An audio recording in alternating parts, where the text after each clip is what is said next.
Okay. Welcome and good morning. My name is Chris Barnes, and I am the Assistant Professor and Digital Publishing Librarian at Adelphi University Libraries. It gives me great pleasure to welcome you this morning on the first day of Open Education Week 2024. This is a global celebration of the use of open access materials within the classroom, be it K through 12 or post-secondary.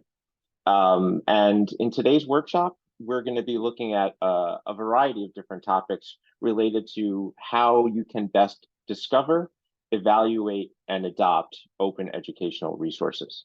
And some of the more specific topics will be the benefits of using OER, the ways the commercial textbook is currently being transformed, Creative Commons licenses, how to find the databases and search engines you need, and assessing and improving the OER accessibility of the OER that you select. If at any point you have a question, you'd like me to repeat something, you can unmute yourself or you can drop a question in the chat. For longer, more involved questions, there'll be a Q&A at the end. I'm really hoping that the first portion of this workshop will be my presentation, but the second half will involve a lot of back and forth, and I will give you the opportunity to do some searching in the databases that I'll be discussing. So ideally, you'll be able to walk out of here or click out of here having found at least a few OER that might be beneficial for you and your students. Okay, so without further ado, let's move on forward and talk about what actually defines an open educational resource.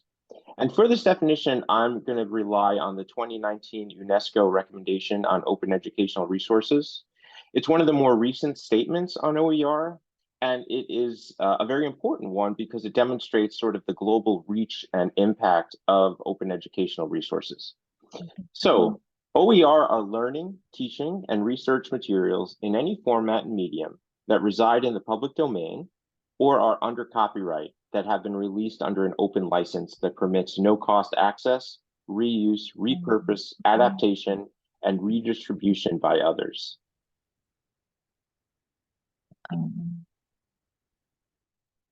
All right. The global reach and the no-cost nature of open educational resources has meant that they are a great means of bringing the classroom and the greater world together. And the benefits of OER have been promoted by UNESCO in terms of the way in which they can capture and support the teaching of indigenous languages throughout the world. And there are some really fascinating studies and web pages devoted to the ways that OER have been created in order to capture languages that have that are fading away, or to ensure that languages that aren't studied are studied more. So we talk about open educational resources and the benefits to them. It's really important to place that within the context of the larger course material marketplace that students are encountering these days.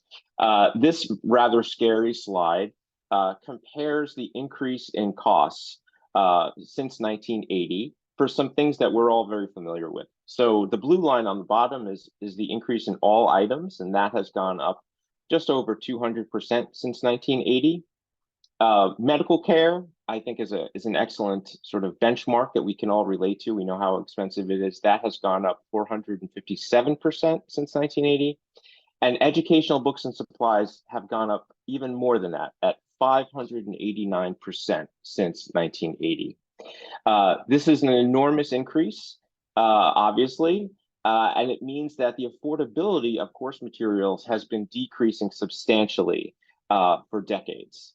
You can see that in the end of the line here, there's been a sudden sort of increase in volatility of the price of course materials, and that has been the result of a lot of the OER efforts that have been undertaken and affordability efforts more generally, as well as the ways in which the commercial publishers and textbook creators have adapted to that pressure from the affordability initiatives that have been undertaken. So we've been making progress, but as you can see, a lot more work needs to be done. And to put the cost of these high numbers into sort of context in terms of our students. These costs lead students to go without required materials, to use outdated PDF versions found online, to share books with classmates, often at the expense of turning something in on time, resorting to piracy, and even beyond that, the cost of course materials can lead certain students to not register for certain courses, to fall behind or earn a lower grade, to drop or withdraw from a course, or miss out on homework assignments and practice questions that they might have access to if they had the access code or the current edition of the textbook. In worst case scenarios, students are reconsidering their choice of major because they see that the course materials required for a given major are just exorbitantly expensive. And across the board, students report just worrying and stressing a lot about the ability to actually obtain these materials. And perhaps unsurprisingly, these negative impacts are more likely to be experienced by students who are first gen and Pell eligible, who are also those students who are starting their college experience, often least likely to have other people around them helping them or preparing them for the sort of hidden curriculum, if you will, that goes into surviving your first year in college. How to find your textbooks affordably, how to reach out to your professors to talk about options, how to utilize the university libraries in the best ways possible. First year students are least likely out of any group to know how to do this skillfully, and they are often as a result hit with the highest bills for course materials, and it definitely is a detriment to our ability to retain these students beyond their first year. So I mentioned that commercial textbooks are changing in some ways very radically. This is an article from 2019. Again, this is giving more sort of context for why exploring open educational resources is so important. So what this article does is explain the various changes that commercial publishers are instituting in order to maintain their profitability. So first and foremost, digital first is becoming the norm, with print textbooks priced much, much more expensively than their digital options. There's a goal behind this, which is to kill the used textbook market. Publishers don't get any returns on, they lose a lot of revenue to the used textbook market. And so they've decided that if they just do digital first, they're going to kill the print market. But they also, if they do rental first, and just basically stop selling their content, then they will be able to rent it at greater prices and more frequently. They just don't want to sell their intellectual property; they want to rent it. And as a result, they've been more and more following a Netflix-style subscription model, wherein a student or a college pays a lump sum for access that is reputedly below market cost, but also has major concerns regarding academic freedom and student choice. There are these newly emerging programs, they've been around for about probably a decade now, called inclusive access or equitable access programs. I'm putting scare quotes around that.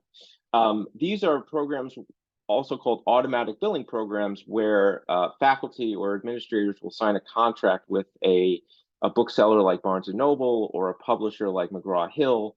And in that instance, every student who's enrolled in the course automatically has the cost of the required course materials debited from their account. They are by law required to be able to opt out, but in actuality, that becomes very difficult, and it often leads to the inability to conduct homework assignments and the like.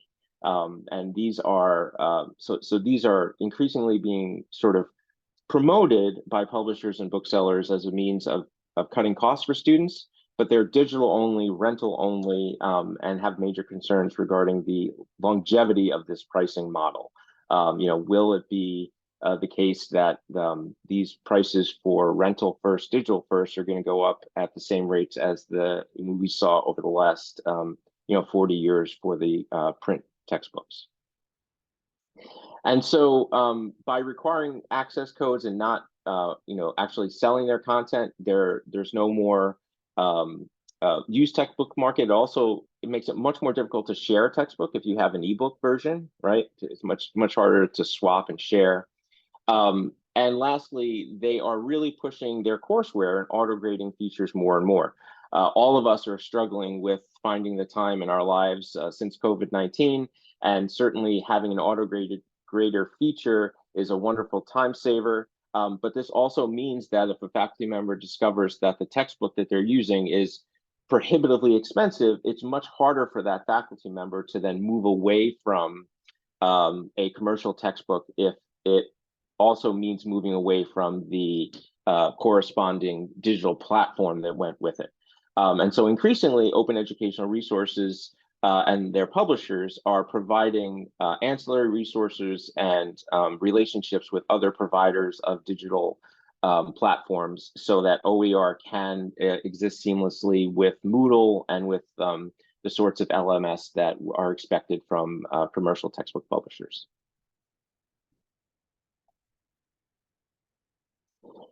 So when we talk about the open licenses in open educational resources, these are giving end users, you and me, the ability to manipulate and use these resources in ways that are not legal for works which have regular copyright status. So you don't give up your copyright if you publish a work open access. You retain your copyright, but if you put a Creative Commons and open license on it, you are also signaling to the world a few things. One, it's going to be free to access online forever. And two, you are comfortable with a certain number of reuse situations or use cases that you have signaled through your choice of license. So if you're cool with your content being republished elsewhere, you can stipulate that. If you would rather not have your content, your open content packaged in with commercial content and sold by someone else, you can stipulate that as well. So there's lots of conditions that you can put on an open license. I shouldn't say lots, a few. No derivatives, no commercial uses, but by and large, these 5R activities are generally considered to be the benchmark of whether or not a work is open. So you should be able to retain, reuse, and revise that work. You should also be able to remix that work with other works and then redistribute that work.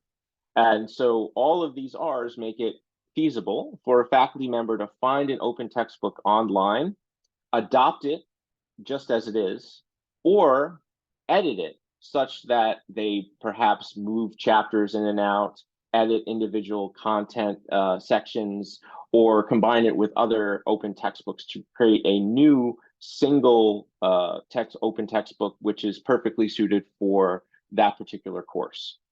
And so these licenses are key to what open educational resources can do. And what can they do? Well, first and foremost, they're free, right? And that's what everyone gets sort of excited about first. But there's a lot more to it than that. As I just mentioned, they can be customized and updated. So imagine, no longer having to get upset by the outdated language that your textbook is using to refer to different peoples and cultures. You would be able to, given the right platform, go in and update that. You could also develop new kinds of assignments wherein the examples in the text are updated by the students in that course that year, and the best examples are then incorporated into the textbook. OER offer these and other means of enhancing student engagement with the work. Students get much more excited about the idea of a course assignment that has the potential of living on and benefiting future courses, future students enrolled in that course by being added to the textbook for that course as an example. There are some potential obstacles and drawbacks. There's an uneven availability when it comes to OER. So if you're teaching an advanced oceanography course, there's a good chance that the OER that you're looking for to replace the commercial textbook might not be available because the courses that got the most focus initially with OER were the large survey intro courses that had the highest enrollment. because the intention was to save the most students the most money as quickly as possible, and therefore the OER movement focused on those intro survey courses with the highest enrollments possible, and that are offered across different institution types, be it community colleges or R1 universities. Everyone has Chem 101. So it's somewhat uneven depending on the discipline. Sometimes you're going to find typos and other minor errors in there because they don't have the hundreds of proofreaders and editorial editors on staff to do all of that. And often this is the first edition of a work, unlike the 10th edition, say, of the McGraw-Hill textbook. They can sometimes lack ancillary materials like homework, banks, quiz questions, exercises. But again, this is increasingly not true as more partnerships are developed between OER publishers and the providers of this sort of digital resources that can help students. And there can be limited LMS integration with Moodle, but once again, we're seeing more of this every day. And so these drawbacks are really being lessened with every passing month. The next topic we want to talk about is accessibility. So as I started off by saying, with referencing UNESCO, OER and equitable access to educational materials are inextricably intertwined. And in order for that promise to be realized, in order for all people to be able to access all the content, you have to ensure that the content is accessible. And while it is true that publishers of open resources like OpenStax and OpenIntro will have formal accessibility evaluations on their own and incorporate accessibility statements, it's not necessarily the case that all OER are going to be like that because of the self-publishing. If a faculty member creates, say, a module on oceanography and posts that to a repository so other people can use it with an open license, it doesn't necessarily mean that that professor took the time to add alt text to all the images in that content. And so it's really important for you to, whenever you're adopting any resource, be it open or closed, is to ensure that accessibility has been accessibility standards, have been applied throughout the document and its related content. And so this is much easier than one might expect because of all of the different free online tools and resources that are available, as well as the tools and resources that are built into the platforms that you and I use every day in our teaching and research. So the first thing you want to do is look for an accessibility statement, and then determine the format of the OER. For sort of static content like a PDF file or a Google Doc, you can use built-in accessibility checkers to highlight any content that is not accessible.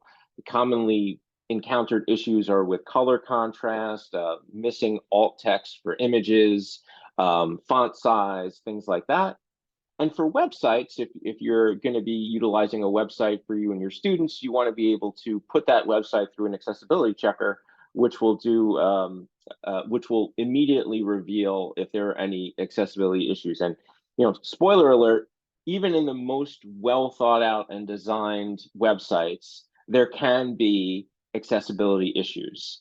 And a good example of that would be the Adelphi website. So there you can actually run a, sorry.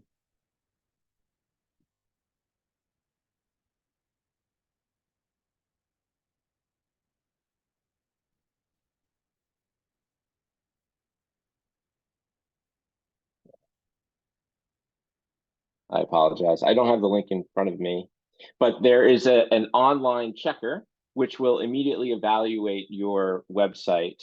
And let me find it, since this is sort of informal here. Here we go. Okay, it exists as a browser, but you can actually simply take the website, enter it in here.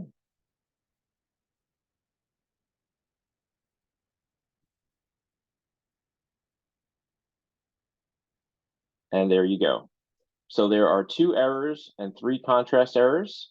And if you actually go in and look at the details and find them, you can see that they are related to the background colors and the lack of contrast. Another one would be here in the Google Translator link. So extremely minor issues that are probably the result of third-party integrations. But this just gives you a very quick and easy demonstration of how easy it is to do a quick accessibility check of a website using free online tools. Okay. So I mentioned earlier looking for accessibility statements. This is a sample accessibility statement from an open educational resource, global marketing in a digital world. As you could see, they outline the different standards and guidelines that they have conformed to, and they also give you the ability to contact them and offer any suggestions or corrections that you might find are needed. And this is going to be fairly common across the OER landscape. They want to be able to enhance and improve their accessibility, but it often is dependent upon someone finding that error or issue and reporting it. Okay. For those of you who are interested in learning more about OER and accessibility, I highly recommend visiting and reading visiting the website of the National Center on Accessible Educational Materials and reading their white paper on OER, ensuring inclusive learning in uncertain times. You can see by the date that the uncertain times they're referring to was the COVID-19 pandemic. And the pandemic and the massive move to digital online instruction resulted in a major increase in the need for online tools for assessing web accessibility. And so this document does a great job of going through all of the different platforms and file types and showing you either built-in accessibility features or providing you with free tools that you can use to assess the accessibility of those resources. Okay, so we've done a lot of talking about open educational resources. Let's actually look at 1 or 2 of them. So we're going to go to OpenStax. This is a publisher of open educational resources based out of Rice University. It's a nonprofit. And by clicking here, I'm taken to the homepage for their chemistry textbook. Their Adams First chemistry textbook. They have 2 options for chemistry, and you can see that this is the 2nd edition. This textbook is available in English and Spanish. Spanish language open educational resources are becoming increasingly available, with many publishers like OpenStax intentionally attempting to offer bilingual versions of all of their content. On this page, we're given a summary of the work, as well as the ability to view it online, download a PDF. And for those of you who might be curious about your students' ability to get a print copy, more and more this is possible through print-on-demand options. And companies like OpenStax, what they do is they charge whatever it costs to produce the print version. That's what the student or end user will end up paying for that work. And so individual personal copies can be ordered on demand. And if I click on this, I think I'll be probably taken to Amazon. Yep. But I could also tell the bookstore that that I am adopting this textbook. And I don't think our bookstore stocks anything anymore. But bookstores who do stock things would be able to stock print copies of the open educational resource, because studies show that about 30% of every class is still going to want a print version of the resource. We can see all of the contributing authors here. What's really interesting for this group are the instructor resources. And so this is integration with the LMS. I think Moodle's available, I just don't see it there. Then we have an instructor getting started guide, solutions manual. Again, you have to, not again, but if you log in as an instructor, you'll be able to access this content. If you're a student, you're not able to access this content. They give you PowerPoint slides, a transition guide for going from 1st to 2nd edition. diversity and representation development guidelines, supplemental test items, just lots and lots of free content that can help you make the most out of this OER for you and your students. And your students will also have the benefit of various student resources like the Getting Started Guide, a solution guide, help with reading and note taking, as well as time management. And so OpenStax is the best at providing if you will, a commercial-like resource when it comes to open textbooks. Not all of them are this sort of snazzy and nicely integrated with other platforms, but this does give you an example of why there have been so many faculty members who have, especially for intro courses, switched from their $250 textbook to a free textbook with perhaps a $10 fee to get get access to the online learning management system that has been partnered with this textbook by the faculty member. Another way of finding more textbooks, more open educational resources, would be by going to the OER library guide. And everything that I've talked about so far and a lot more is available on the library guide. And so in the OER guide, you'll find a page devoted to finding OER. And these are all of the different places that you can go and look for open textbooks and other types of open educational resources.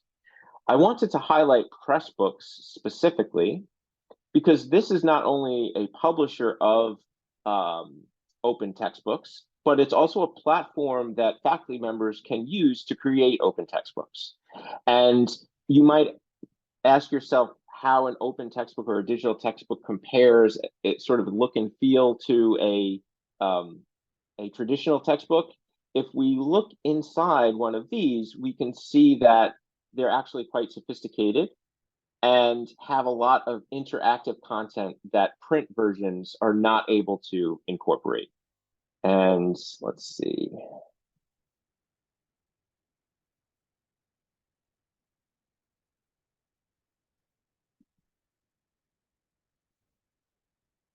There are, just looking for something interactive, which I'm sorry, I'm not seeing. Here it is. So at the end of this module, the student can take a quiz, and this quiz is actually an open educational resources created using something called H5P, which can be created online and incorporated into your research, into your teaching. And here's a video lecture of the same content, maybe summarized in a 2-minute lecture by the faculty member. So these open educational resources, while they're sometimes not as polished as the commercial versions, they have loads of functionality, much of the same functionality you're going to find in the most current up-to-date commercial textbooks. And so I would strongly encourage you to look at this Open Educational Resources Guide after this workshop for more information, and specifically about help with evaluating OER. There's more links and resources for assessing accessibility, but also teaching with OER. Once you've actually adopted an open educational resource, you want to think about the new ways and new kinds of assignments that you can now offer as a result of switching to an OER.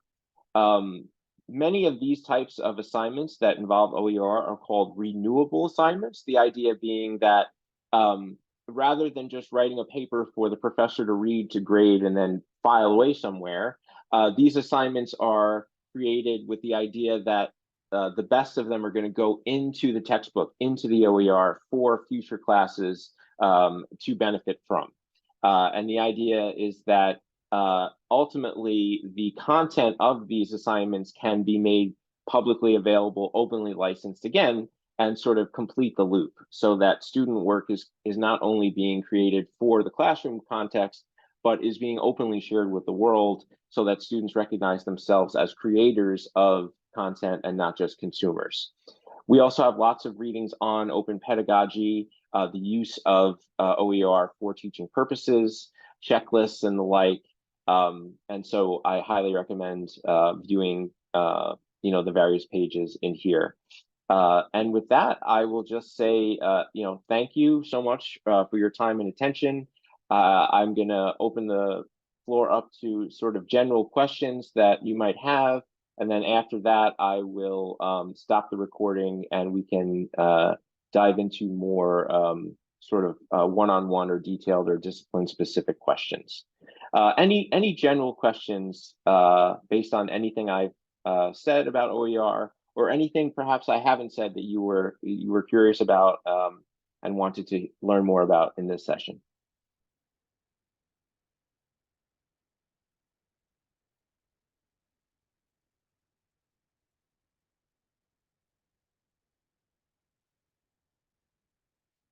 Okay. I guess I've answered all of your questions, which makes me feel great, although skeptical. And with that, I will stop recording, and perhaps the more interesting questions will now